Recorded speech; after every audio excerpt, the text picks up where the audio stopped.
आगे बढ़ते हैं, खबर शामिल करेंगे। तमाम जमातें मिलकर बैठें और इलेक्शन से मुतालिक आवाम के मफादात को मद्देनजर रखकर फैसला करें। चौधरी शुजात ने मशवरा दे दिया।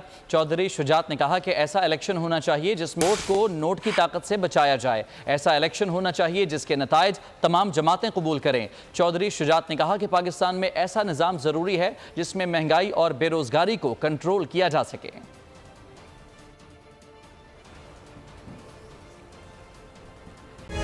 तारीख का अमीर,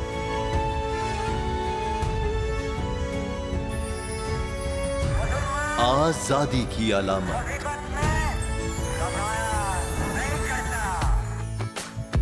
हुस्न का आईनादार, फिक्रो नजरिए की अक्कास,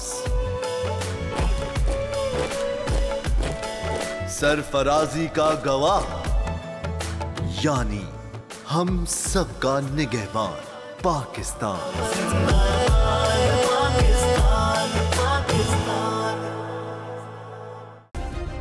सब्सक्राइब करें और बेल दबाएं ताकि कोई खबर रह न जाए।